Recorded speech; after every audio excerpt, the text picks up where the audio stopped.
A very good evening to all our viewers and welcome to tonight's edition of Primetime News, coming to you live from our Newsfirst studios in Colombo.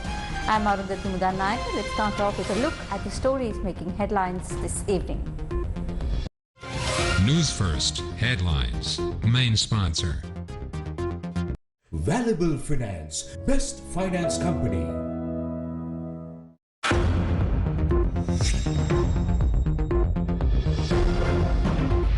China responds to US report on moves to set up Chinese military bases in Sri Lanka.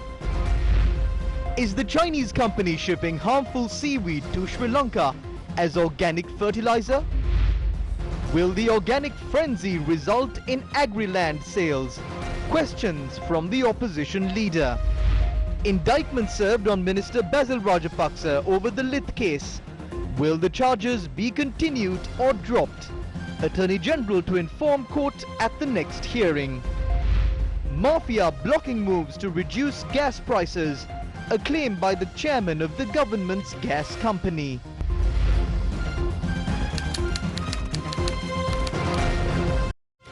News First Headlines. Main sponsor. Valuable Finance, best finance company. And now the stories in detail. A dispute has arisen between China and the US in terms of economy and military power. Now, does this signal the beginning of a second Cold War? Diplomatic ties between China and the US have been sour over issues relating to the South China Sea and Taiwan. In a report published this week, the Pentagon said China has likely considered setting up a military base in Sri Lanka. China responded to that report today. Yesterday, the Pentagon had released a report titled Military and Security Developments Involving the People's Republic of China. It said China have considered establishing military bases or logistic facilities in 13 countries, including Sri Lanka. In a tweet, the Chinese embassy in Sri Lanka responded saying, quote, "A thief believes everybody steals," end quote. It pointed out that the US is maintaining about 750 military bases overseas. The Pentagon report also said China may increase its nuclear warheads up to 1,000 by 2030. Chinese Foreign Ministry spokesperson Wang Wenbin responded to this at a media briefing yesterday. The US is using this report to hype up the China nuclear threat theory. No country will be threatened by China's nuclear weapons so long as it does not use nuclear weapons against China.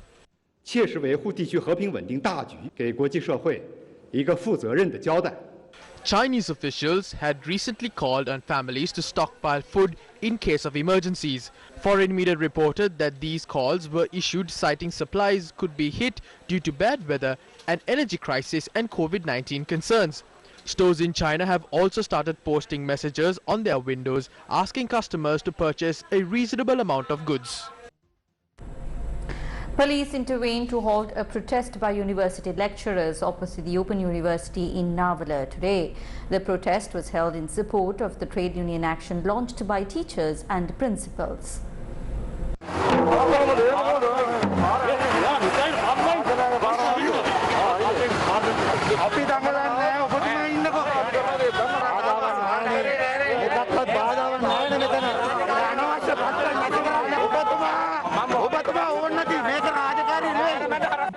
The protest was organized by trade unions representing teachers and principals, university lecturers and university student groups.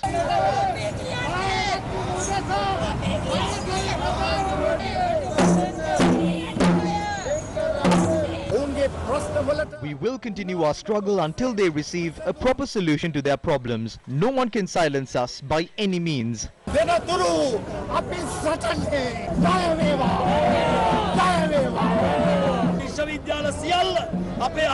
All universities have joined in our struggle. Therefore, we wish to tell the rulers of this country that they may pay us based on the recommendations of the Prime Minister's subcommittee. Meanwhile, the trade unions representing the port, fuel and electricity sectors have agreed to launch an island-wide strike against the sale of national assets. This was after a meeting in Colombo with the participation of 20 trade unions. We have decided to go on a strike, But the date on which we will begin the strike depends on the government's conduct. After tomorrow, we will adopt several other measures together with the people. If the government doesn't reveal the truth on the LNG deal, we will resort to severe measures. The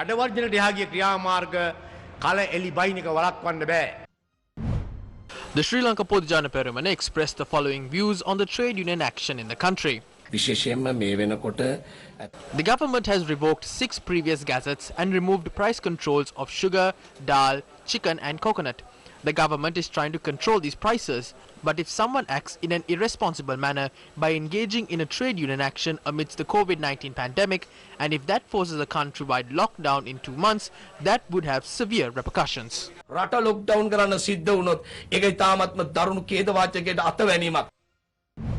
Meanwhile, Chandima Virakodi, a parliamentarian from the Sri Lanka Freedom Party, which is part of the government, commented on this today.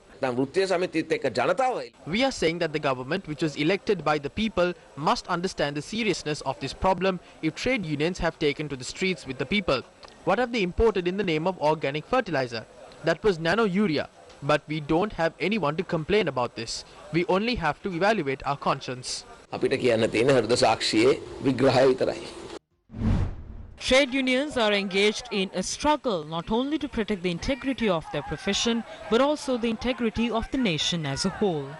The farmers' protest organised by the Samaga Jana Balawege in Kurunegala began from the Wellangire paddy fields in Bingaria.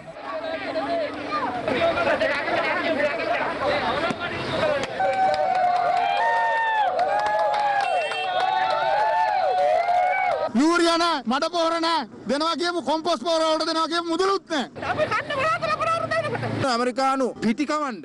We are suffering the consequences of electing a US citizen as the president. On the one hand, we wonder if this decision was taken to favor the United States and to the detriment of Sri Lanka. We can't quite figure out if this is a contract given by US or a contract of the Chinese. Another farmers' protest organised by the Samaga Jana Balawege was held at the Lunuwata town in Uvaparanagama. The group marched in protest from the Amagastova town to the Lunuwata town.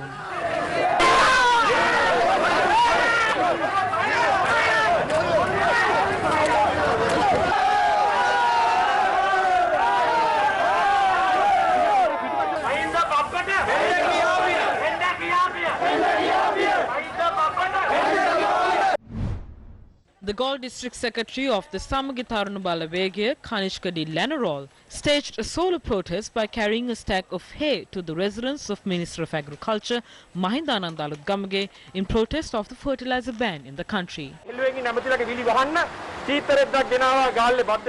I brought a piece of cloth from Baddegama to help these ministers cover themselves up.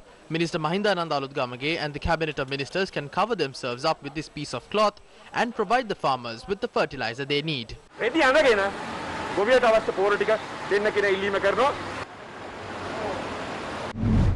Farmers in Bandumala, Kotalavalu, who belong to the Mineria settlement, unanimously decided that they will not cultivate this season as there is no fertilizer available. The decision was reached at the seasonal meeting today.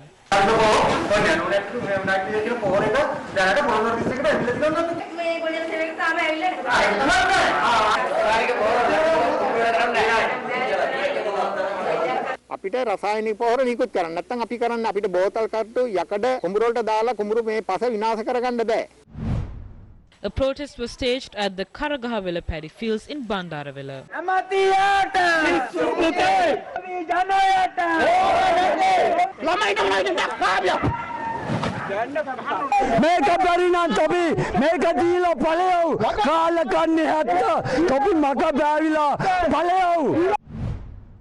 Water was released for the Maha season from the Parakram Mahasamudra in Polonnaruwa today. The event that is usually attended by a large number of farmers was not attended by any farmers this season. There is urea that has been brought down. It is being sold for 5,000 rupees in Anuradhapura. This is a political conspiracy. The national leader, who calls himself the leader of farmers, is in Anuradhapura. He says that organic cultivation can be carried out. Minister Chandrasena is saying that they did it best. He says they produced the most amount of fertilizer. But despite them saying that, 5,000 metric tons are sent there. We are asking for 7,000 metric tons of fertilizer to be given to the Polonnaruwa district. We need 13,000, but give us 7,000 metric tons. Then we have 50% and we can cultivate without any protest.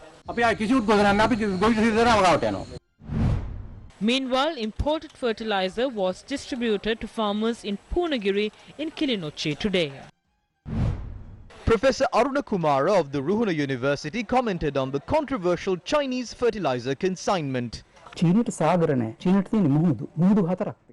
doesn't have an ocean. It has only its sea. It has 4 seas. One of that is the Yellow Sea. Every year, large amounts of seaweed bloom in the Yellow Sea. That's a form of algae that covers a large section of the ocean bed. This is a big problem for China. They try to remove that and bring them ashore using several boats. After bringing the seaweed ashore, they produce organic fertilizer. But there is a story behind this. Research papers indicate that they contain a large amount of heavy metals. Therefore, this is not usually recommended as fertilizer. If it is to be used as fertilizer, they must publish the amount of nitrogen, phosphorus and potassium. If nitrogen is present, they must mention its source. They must mention how the product receives nitrogen. But nothing has been done here.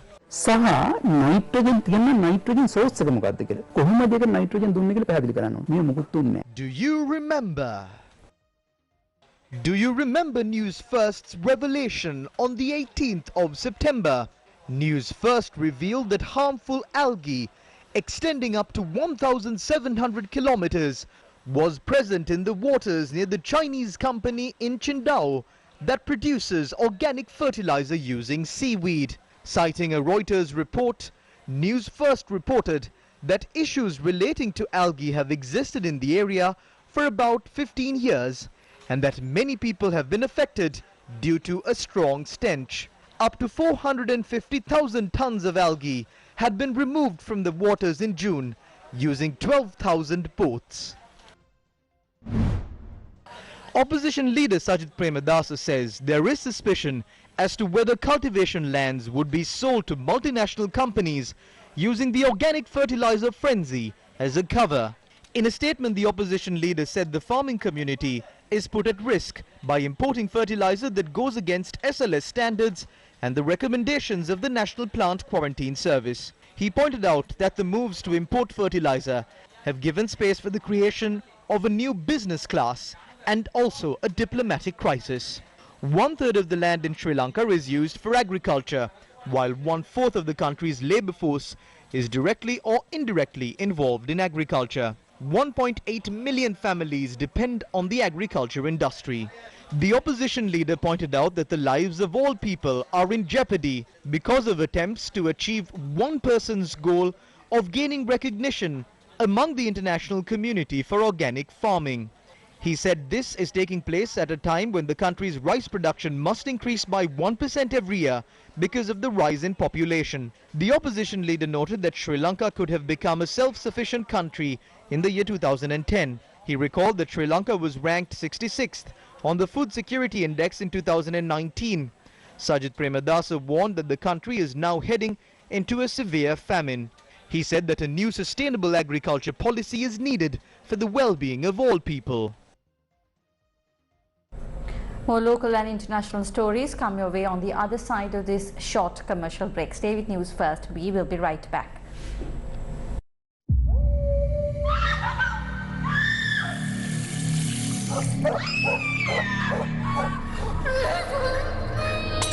Incidents of abuse have hugely escalated due to COVID-related stress. Don't mask yourself from recognizing and reporting abuse.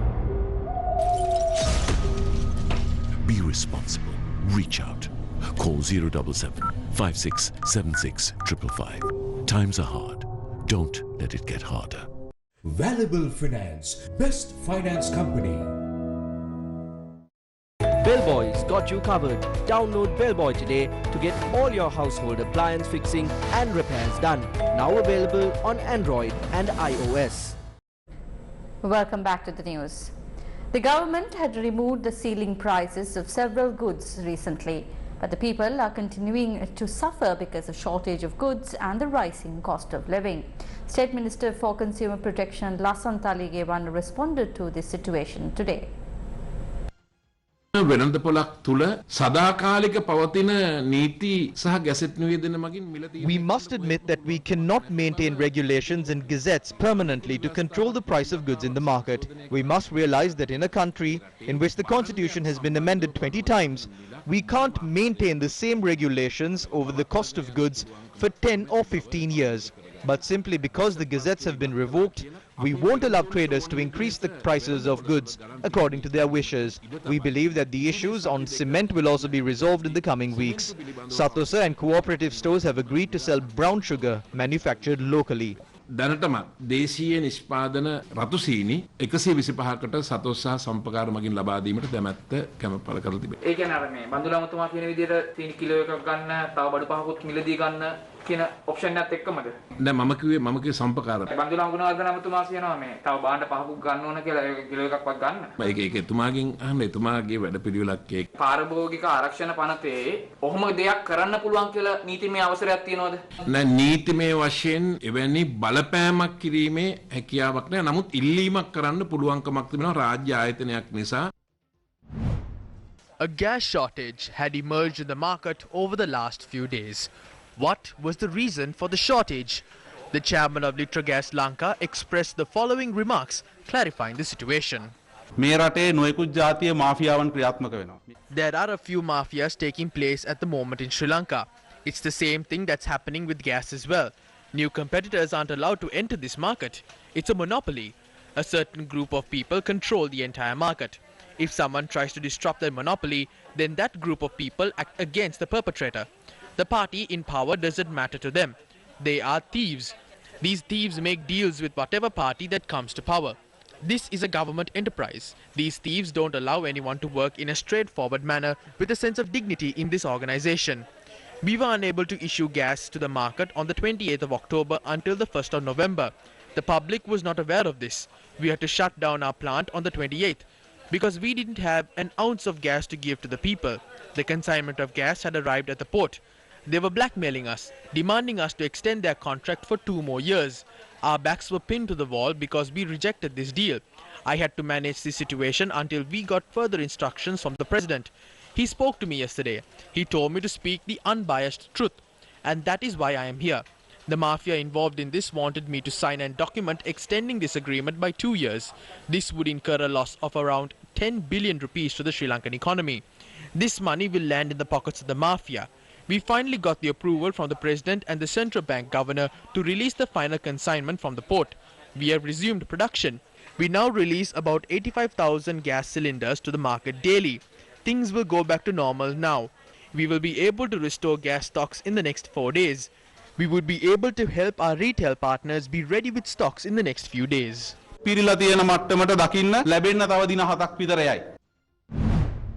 Finance Minister Basil Rajapaksa appeared at the Colombo High Court today.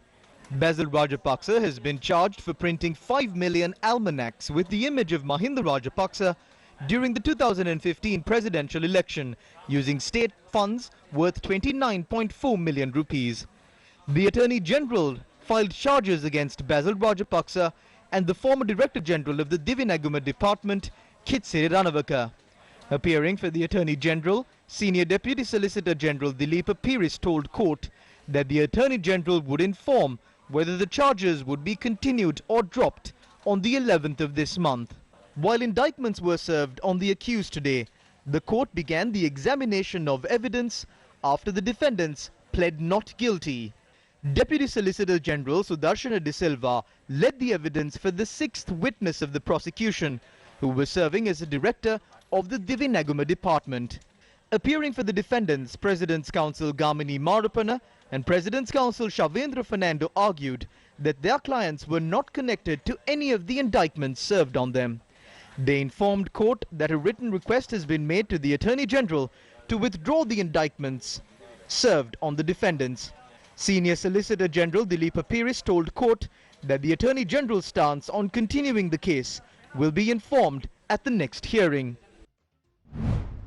Meanwhile, 3 people, including Venerable Ulapane Sumangala Theru, filed a writ petition at the appeal court today. They have requested for an interim order to bar Finance Minister Basil Rajapaksa from holding the position of a parliamentarian. Finance Minister Basil Rajapaksa, the Secretary General of Parliament and the Attorney General have been named as respondents in the case. Basil Rajapaksa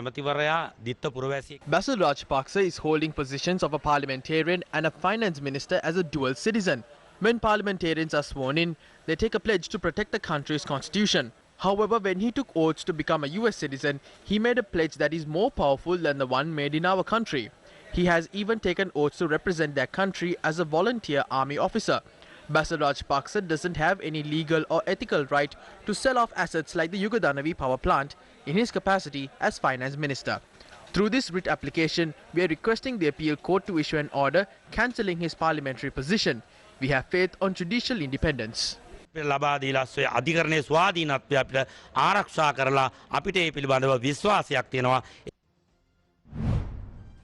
Samagi Jana Balawegya filed a fundamental rights application with the Supreme Court seeking an order to revoke a gazette issued on the 7th of October vesting hundreds of acres of land in the Mutturajawala wetlands to the Urban Development Authority.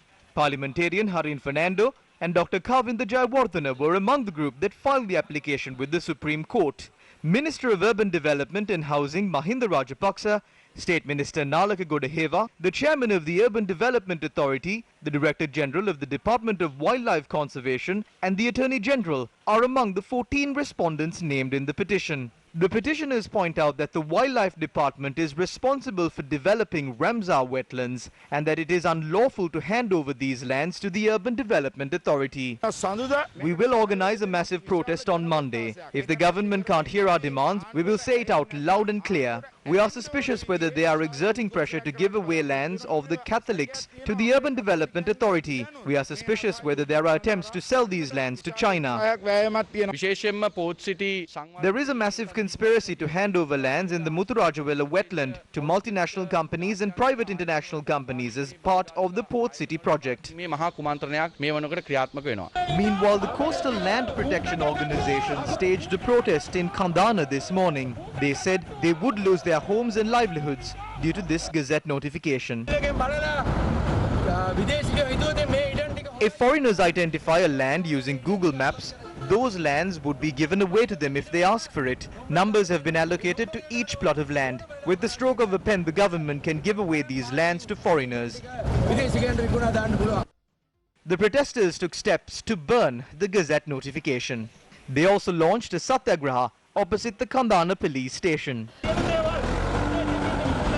Meanwhile, the organization to protect the Mutturajawala sanctuary handed over a complaint to the Human Rights Commission today. They requested for the Gazette to be revoked. The Gazette has exposed the Mutturajawala sanctuary to risk. It has treated Mutturajawala as an ordinary bare land. People are afraid that about 8,000 homes would be lost through this. The Urban Development Authority is collecting details of families living there. The Bishops' Committee on the Protection of Mutturajawala also raised suspicion on the Urban Development Authority's Gazette at a media briefing. There are two things that are suspicious here. The first is that the Gazette has been issued by allocating 600 acres of land near the LNG power plant. The land once belonged to Mutturajawala. The second is that they had begun collecting the title deeds of the people even before implementing the Gazette. This creates massive suspicion. Some people who owned cultivation lands have been told that they don't own paddy fields and that they would be offered alternative lands to engage in farming. A paddy field can't be seized and sold, but a normal land can be sold like that. The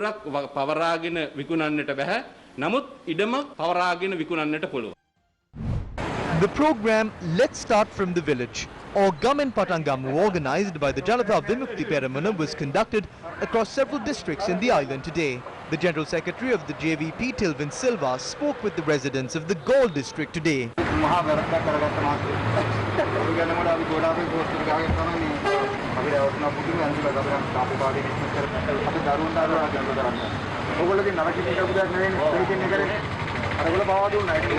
මිනිසුන්ට මොලේ වැදින්නේ නැහැ. ඔව් අපි උන්ට හරක් කියලා කියනවා. උන්ට හරක් කිය අපි හරක් කියලා ඉන්නවා දිවේදී. තීන්දුව ගන්නවා, තීන්දුව අකුලනවා, ගැසට් ගහනවා. They make decisions and change them. They issue gazettes and reverse them. Basil said that nothing will be given to the people through the budget. This will be a budget where the people are looted. We are moving into a period where there will be famines and shortages of goods. This government does not care about the people. Now, parents sacrifice many things for the well-being of their children. Now, this is a story of a mother who travelled overseas for work to ensure a brighter future for her children. But her sweat and blood was not the only thing she sacrificed for her children.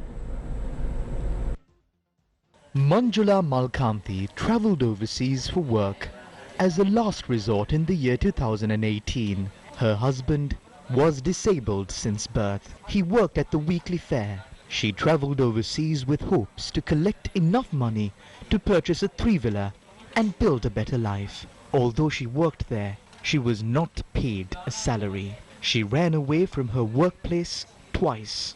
They pressed Chlorix against my eyes, and when I opened my eyes, they sprayed it into my eyes. They rubbed it on my eyes with a cotton. My neck is scarred because they strangled it. On the 27th of August, Malkanthi returned to Sri Lanka empty-handed. Although her eyes were full of tears, she could no longer see through them. If the Foreign Employment Bureau, the institution responsible for expatriate workers, had assisted her, she wouldn't have had to face this fate. I went to the Foreign Employment Bureau in Anuradhapura. They said that there is no recourse as my time period has lapsed. They didn't allow us to go there because of the COVID-19 pandemic. Manjula Malkanthi, who went overseas to help her disabled husband make ends meet, is now also disabled. It is very hard for us to make ends meet. 4 of my children are going to school. I travelled overseas, so I had no other option, and I was drowning in debt. My husband works at the weekly fair. I travelled overseas in hopes of purchasing a three-wheeler for my husband, but I couldn't do it. I would like to request for some assistance to help me do this.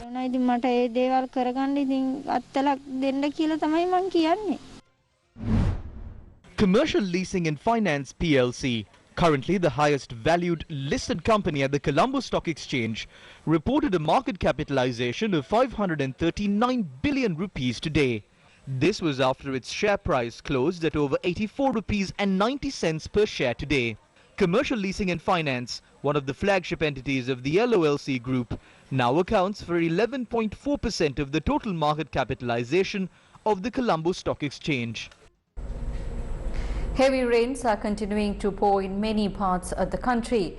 The Disaster Management Centre said 5 people have died while 1 has gone missing due to the prevailing weather. Several low-lying lands in Mathura were inundated due to heavy rains. Downstream areas of the Gin River were flooded after heavy rains in the Galle district. Our correspondent reported that several cultivation lands in Hikkadua, Alutwala, Tilakgama, Beratuduwa and Kalupe were inundated. 8 sluice gates of the Rajangani Reservoir were declared open today. Soil and rocks were removed from the Passara Alla main road near the Namanukula 12th milepost area. Meanwhile, landslide warnings issued to 7 districts due to heavy rains continue to remain in effect. According to the weather forecast of the Met Department, heavy rains can be expected next week. Therefore, people living in hilly areas must be careful about their homes and also the roads that they are using. Rocks may crash onto the road. The people can inform 011 2552 220 about such incidents. Meanwhile, the Met Department says that heavy rains up to 75 millimeters can be expected in the western Sabaragamuwa, Uva, central and northwestern provinces, along with the Galle and Mathura districts. Farmers who were protesting in Mipiliman in Nurelia blocked the vehicle of a minister's secretary as it passed the area today. Farmers had staged a protest demanding fertilizer at Mipilimana in Nuwara while carrying black flags. A cabinet minister from the area was due to pass the site of the protest to attend the foundation laying ceremony of a bridge in Dimutukama. His secretary's vehicle had passed the site of the protest before the minister's arrival. This was how farmers staged a protest by blocking the Nuwara-Ambewala road in Mipilimana.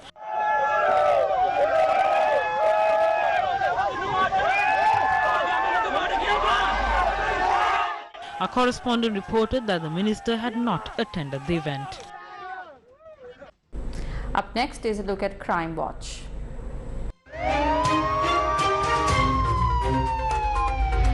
Crime Watch. The body of a woman, which was found inside a travelling bag near a road at the Vimula junction in Sapukaskanda, was identified today. Police said the body was identified by the husband and her 2 children at the morgue of the Ragama Teaching Hospital. She is a 42-year-old resident of Maligawatta. On the 28th of last month, the husband had filed a complaint with the Blumendal police stating that his wife had gone missing. She had left home at around 2:30 in the afternoon on the 28th. She wasn't seen after that. Her jewellery had been removed from here. This seems to be a theft. No suspects have been arrested in connection to the incident. Police are conducting further investigations into the incident.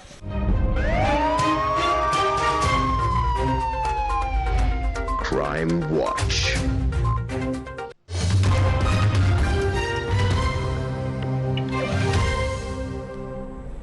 Moving on to news overseas, reports show that families in North Korea are going hungry.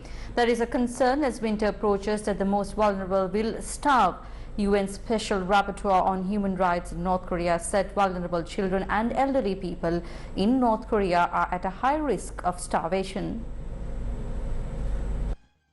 North Korea has suffered deadly famines in the past, and now its leader, Kim Jong-un, has warned of severe food shortages ahead. Several reasons have led to this situation. The agricultural economy is still recovering from years of famine and mismanagement under Kim's family leadership. And North Korea's military-first ethos means that civilians are prioritized behind the armed forces for many resources, including food. Another main indicator of shortages is a rise in the price of basic foods. According to experts, Pyongyang have invested in new military technology and missiles, but it lacks the modern machinery needed for a speedy and successful harvest. Leader Kim Jong-un has compared the current situation to the country's worst disaster in the 1990s, known as the Arduous March, where hundreds of thousands of people died in a famine. And with that, we wrap up tonight's edition of Primetime News. Thank you very much for joining us. For the Newsfirst team, I'm Arundhati Mudanayaka, together with our interpreter this evening, Taraka Gabriel. Good night.